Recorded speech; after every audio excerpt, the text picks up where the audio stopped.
Bismillahirrahmanirrahim. Assalamualaikum warahmatullahi wabarakatuh. Perkenalkan, nama saya Zidan Zulfan Junaidi. Di sini saya akan menjelaskan tutorial software SPSS dan Excel. Di sini saya akan mengerjakan tugas UTS, statistik, dan probabilitas. Nah, di sini ada studi kasus 1, yaitu seorang insinyur transportasi mencatat waktu tempuh dalam menit dari 20 kendaraan yang melintasi Jalan Ahmad Yani saat jam sibuk. Berikut data waktu tempuh 20 kendaraan tersebut, yaitu 32, 35, 33, 31, 30, 36, 34, 33, 31, 29, 28, 30, 32, 33, 37, 36, 34, 32, 33, 35. Nah, di sini soal nomor 1 itu dari studi kasus 1 itu yang pertama adalah hitung nilai rata-rata min dari waktu tempuh. Yang kedua, tentukan nilai tengahnya atau median. Yang ketiga, tentukan modus dari data. Yang keempat, hitung range dari data. Yang kelima, hitung variance. Yang keenam, hitung simpangan baku atau standar deviasi. Yang ketujuh, jelaskan bentuk sebaran data secara singkat. Nah, untuk studi kasus pertama, saya menggunakan software SPSS. Tampilannya itu seperti ini. Yang untuk cara mengerjakannya, yang pertama adalah klik tipe pada variable view. Nanti akan muncul titik 3. Nah, titik 3 ini lalu diklik, lalu ubah desimal menjadi 0. Lalu klik OK. Nah, setelah seperti ini,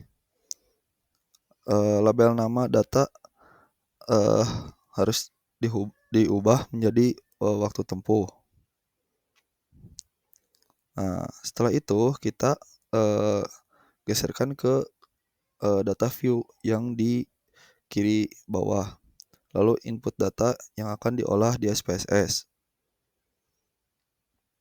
Lalu klik analis pada menu toolbar. Lalu klik descriptive statistik. Pilih frequencies. Nah, setelah seperti ini, lalu dipindahkan ke kanan atau klik tombol yang biru ini di switch. Lalu klik statistik. Setelah muncul seperti ini, pilih bagian yang akan diolah, yaitu min, median, modus, range, varian, dan standar deviasi. Nah, setelah statistik, klik yang bawahnya yang charge, lalu ubah ke histogram. Nah, setelah itu, ini adalah tampilan hasil olahan data menggunakan aplikasi SPSS. Yang sebelah sini itu hasil data statistik, yang sebelah kanannya hasil data histogram. Nah, bentuk sebaran data. Nilai min sama dengan 32,7, median sama dengan 33, dan modus 33. Karena ketiganya hampir sama, maka ini menandakan bahwa sebaran data cenderung normal atau simetris. Range atau jarak antara nilai terbesar dan terkecil adalah 9, dengan nilai terendah 28. Ini menunjukkan bahwa seluruh nilai data berada dalam rentang yang sempit, yaitu hanya terpaut 9 satuan. Varians sama dengan 5,905. Varians menggambarkan seberapa besar perbedaan setiap nilai data terhadap rata-rata dalam bentuk kuadrat. Nilai ini jadi dasar dalam menghitung simpangan baku. Yang terakhir adalah simpangan baku 2,430. Ini menunjukkan seberapa jauh rata-rata nilai data menyebar dari nilai tengah min. Nilainya tidak besar sehingga data bisa dikatakan cukup rapat atau tidak terlalu tersebar. Nah, setelah itu kita masuk ke studi kasus 2, yaitu hubungan jumlah semen dan kekuatan tekan beton. Di sini ada 10 sampel semen dalam bentuk kilo, lalu kekuatan tekan dalam bentuk MPa. Nah, soal studi kasus 2 itu, yang pertama gambarkan scatter plot hubungan antara jumlah semen dan kekuatan tekan. Yang kedua, hitung koefisien korelasi persen atau R. Yang ketiga, tentukan persamaan regresi linear Y. Yang keempat, interpretasikan nilai slope dan intercept. Yang kelima, jelaskan apakah hubungan ini signifikan dan kuat secara statistik. Nah, untuk studi kasus 2 ini saya menggunakan Excel. Ini adalah tampilan awalnya. Lalu yang pertama saya akan mencari koefisien korelasi. Yang pertama masukkan data yang ingin kita olah. Lalu kedua, drag data yang akan diolah. Nah, drag ini tuh dari B2 sampai C11. Nah, setelah itu klik insert, lalu pilih charge.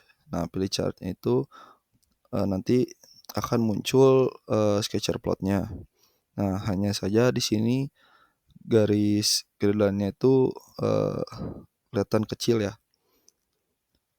Nah, tapi sebelum itu di sini saya akan mengubah chart elemennya.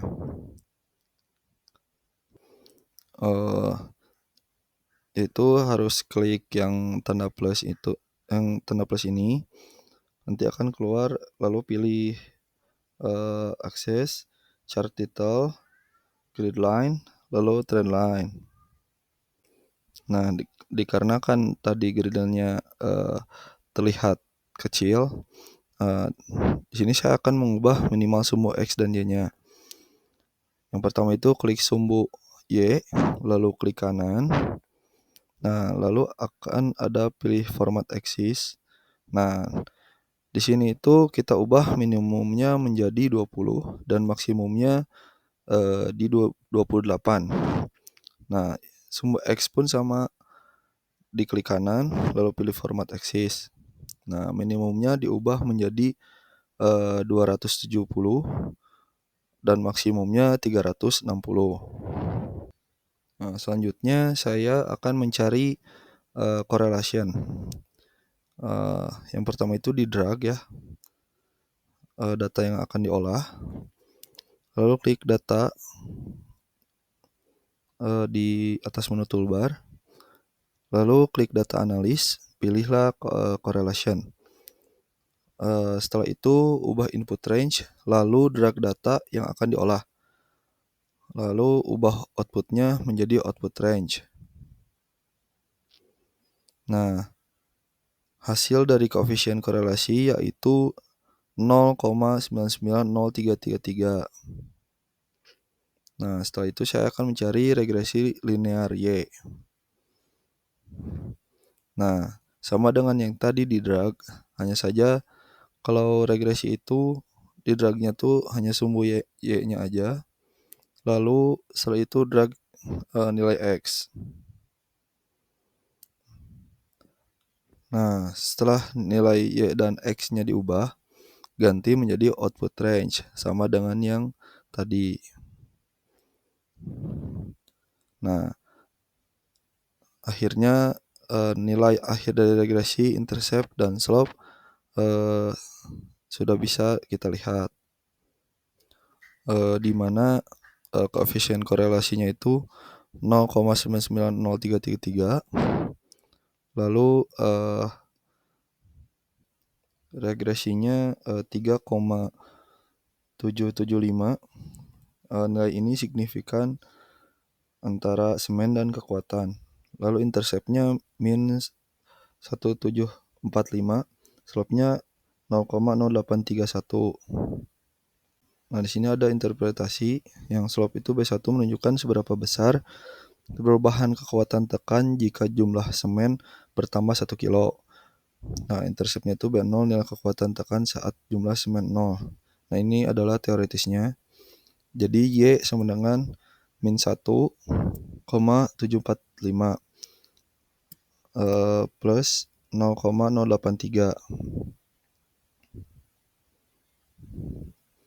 Nah, hubungan semen dan kekuatan tekan signifikan secara statistik, dikarenakan nilai korelasi mendekati 1, yaitu hubungannya sangat kuat. Jika R² mendekati 1, terdapat hubungan yang sangat kuat dan positif, dengan nilai koefisien korelasi persen sebesar R sama dengan 0,990333. Nilai ini sangat mendekati 1, yang menunjukkan bahwa hubungan antara kedua variabel hampir sempurna secara positif, artinya semakin tinggi. Nah, yang terakhir adalah kesimpulan. Kesimpulan dari studi kasus 1, yaitu berdasarkan hasil analisis statistik deskriptif terhadap 20 data waktu tempuh, terlihat bahwa nilai rata-rata mean, nilai tengah median, dan nilai yang paling sering muncul modus berada pada kisaran yang hampir sama, yaitu sekitar 32 hingga 33. Hal ini mengindikasikan bahwa distribusi data cenderung simetris atau mendekati distribusi normal, dengan rentang nilai hanya sebesar 9 dan nilai minimum sebesar 28. Dapat disimpulkan bahwa variasi antar data relatif kecil. Ditambah lagi nilai varian sebesar 5,905 serta simpangan baku sebesar 2,430 menunjukkan bahwa data terkonsentrasi cukup rapat di sekitar rata-rata.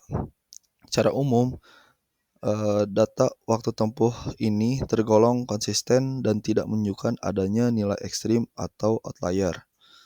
Kesimpulan dari studi kasus 2, terdapat korelasi positif yang sangat kuat dan signifikan secara statistik antara jumlah semen yang digunakan dan kekuatan tekan beton.